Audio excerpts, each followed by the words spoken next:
I'm Paulie with HardDrive Radio, and we're sitting down with the band Puppy, and I'm having a great time with you guys so far. I want to hop back into the Wayback Machine a little bit, and let's see, how did you guys all start playing together? How did you meet?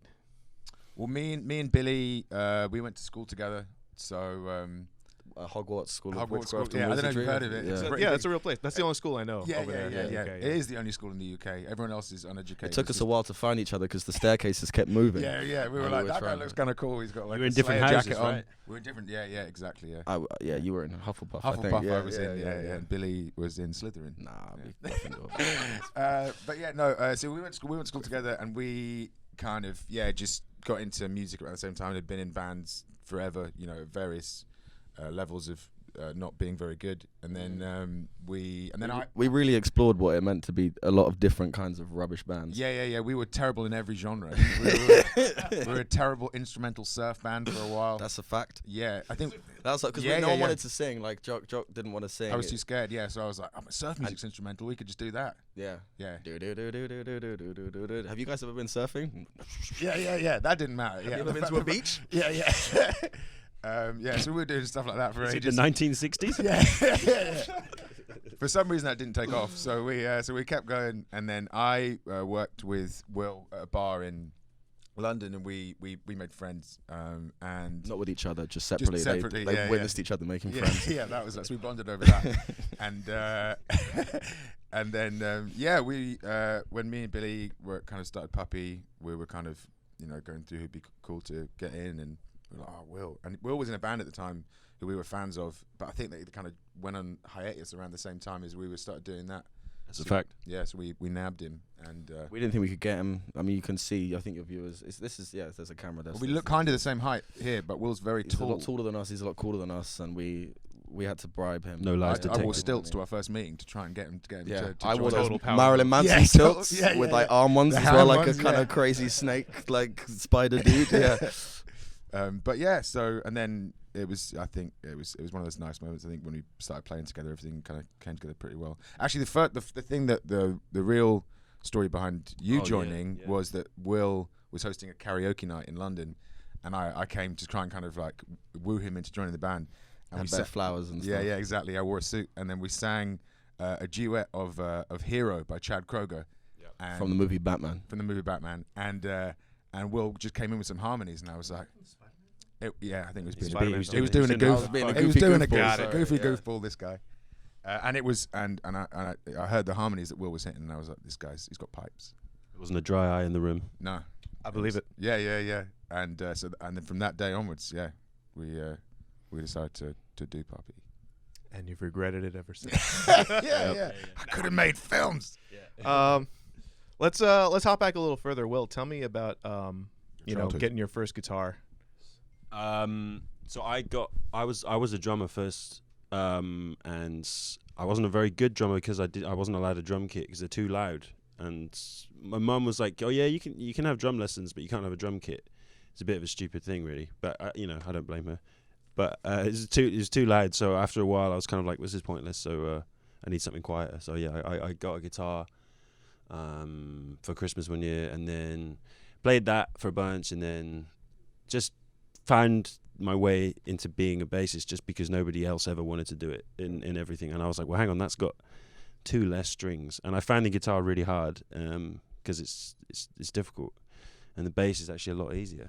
You're tall as well. To go back to the height, You 'cause look the weird bass, with like, the guitar. Yeah, I do, yeah. My hands are too big. Like you're yeah. playing a ukulele or something Yeah. like that. Yeah. And equally, like when you see a short bassist, you're like, rah, man, like, who's winning in that fight? Yeah, Like, yeah. Manny from Stone Roses does quite a cool job. He's a small bass guy. He kind of hops around quite a lot. He makes it work. He looks like a bit like kind of a funky frog. Yeah, bouncing around. Flea's not a very tall guy either, man. Red Hot Chili maybe, Peppers. He's another funky frog. Yeah, He's a funky very frog, funky. straight Yeah, up. yeah, He's probably the funkiest frog I can think of. Yeah, of all time. Actually, He's speaking more of a gnarly funky, mute. I was listening to you guys play last night, and listening to the bass lines especially. I'm like, are these guys like a funk band in disguise? Like, I mean, There's some I've been asking groove. Thank you for myself that noticing. every There's some day. groove, yeah. That's There's some it. groove. very groove. What are the bands that you draw inspiration from? Who made you want to play? Enya, mostly. Shabba Ranks. Yeah. I can tell from your vocal stylings. Thank you very much. I think that groove element was something. I think when we came to doing the album, that was something that we had kind of more in our minds. I guess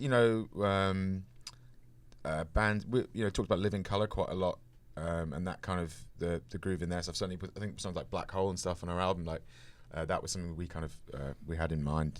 I'm a huge fan of John Stanier and like Abe Cunningham from Deftones.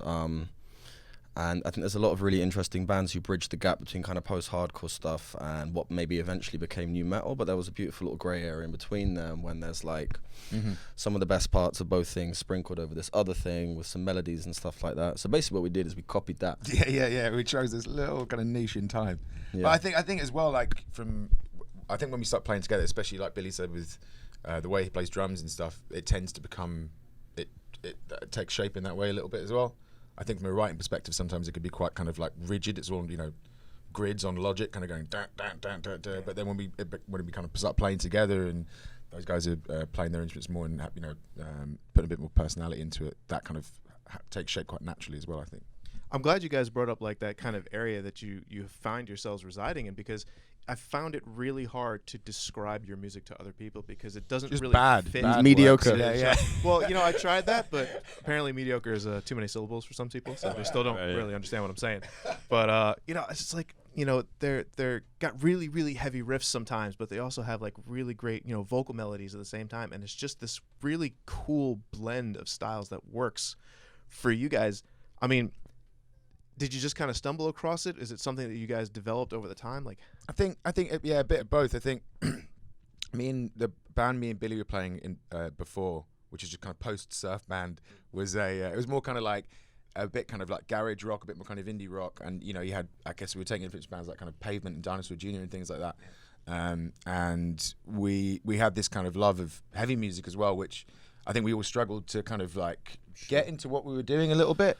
And a lot of our practices would end up with us kind of like going over these songs, but then inevitably we'd end up doing some kind of like riff, like jam that would like some kind of amalgamation of like a Korn song that like turned a Pantera song or something like that. Yeah, and which we couldn't play very well because we're not very good musicians. Yeah, but we'd enjoy it, and that would be like the kind of fun part of our like practice. And then we'd be like, no, we've got to do serious music now. And I think when we started Puppy, we had kind of an idea that like we should maybe that's kind of a bit cooler, maybe that's fun, and the kind of scene of bands we were playing around, that seemed like a kind of, no one else was really doing that. We were like, well, that might actually be pretty interesting. And then when Will joined, his previous band that I mentioned before, like Nickelback. Will used to be in Nickelback. He was a singer of Nickelback, and he congratulations. Yeah. Those royal checks, baby. Yeah. That Batman money coming in, woo. But yeah, he was playing in a kind of like a stoner doom kind of band called Throne. Yeah, very good band. And so yeah, I think that like legitimized what we wanted to do a little bit. We needed some metal kudos, so we got the tallest, coolest metal guy we could find. Yeah. We got him to join the band. He wasn't available, and then they found me.